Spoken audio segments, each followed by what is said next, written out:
রাজদেব চ্যাটার্জির হাতে হাতকড়ি পড়া থেকে বাঁচালো বিদ্যা।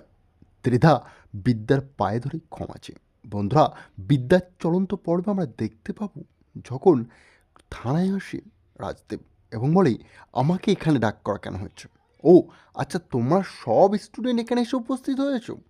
বাহ, খুব সুন্দর, পাকাপোক্ত প্ল্যান করেছো দেখছি বেশ। তা তোমাদের গুরুদেব কোথায়, যাকে দেখতে তোমরা এসছো, যার পাওয়ারেই তোমরা এখানে নাচছো? সঙ্গে সঙ্গেই সেখানে মুখ খোলে পুলিশ অফিসার, বলে, তোমার স্পর্ধা কখন, তুমি এসব কথাবার্তা বলছো? রাজদেব বলে, তুমি মুখ সামলে কথা বলো। সামান্য একটা পুলিশ অফিসার আমাকে কথা বলছে? পঙ্কজ খসনাবিশ তখন রেগে যায়। পেছন থেকে এসে উপস্থিত হয় সেখানে বিদ্যা এবং বলে, সবাই চুপ করো, আমার সাথে ওনাকে কথা বলতে দাও। সঙ্গে সঙ্গে রাজদেব বলে, এই নাও আমার বেল পেপার, আমি আগে কোর্টে ঘুরে তারপর এখানে এসেছি। বিদ্যা বলে, আমি জানতাম, তুমি তো একটা নরম কচ্ছপ, নিজের খোল সবসময় রেডি রাখো, কখন হামলা হয়ে যাবে না।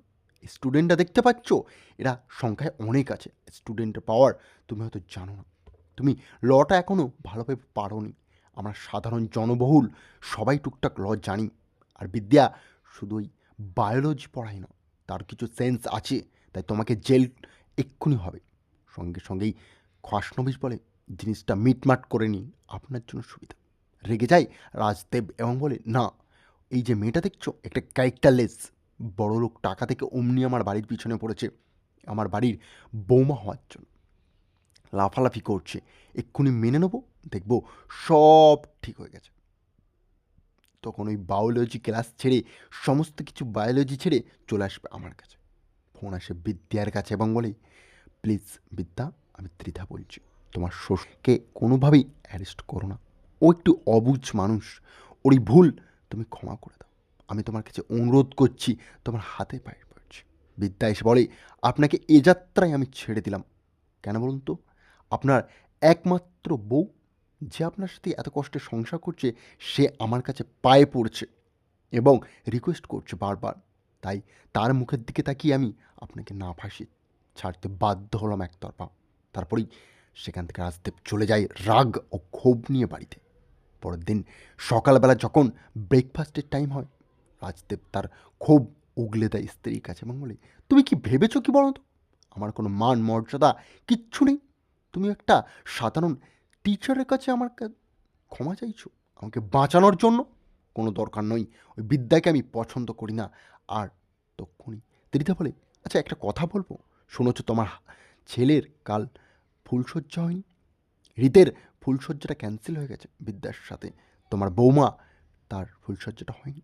তখনই রেগে যায় আরও এবং বলে, রাজদেব, যে কে? আমার বৌমা? ছেলে তো বুঝলাম, আমার বৌমা কোথা থেকে এলো? সঙ্গে সঙ্গেই তার বাড়ির ছোট বউ বলে, হ্যাঁ, ওই মেয়েকে আমরা এ বাড়িতে মানতে পারবো না। তখনই ত্রিদা বলে, ওই মেয়েকে যদি মানতে পারো তাহলে ভালো, নাহলে এ বাড়িতে কারোর কোনো মান সম্মান থাকবে না, বিশেষ করে তোমার তো অসুরের নয়।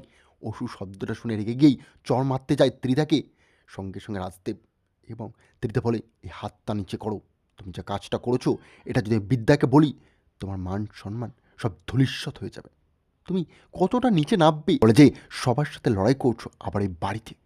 তখনই ত্রিদা রেগে যায় এবং বলে, আমি সর্বদাই সাপোর্ট করে যাবো ওই একমাত্র আমার বৌমা, তাকেই আমি বিদ্যার সাথে সর্বক্ষণ আছি, তোরা কি করলি না করলি আমার কিচ্ছু যায় আসে না, বিদ্যাই জিতবে, এটা আমার ভরসা।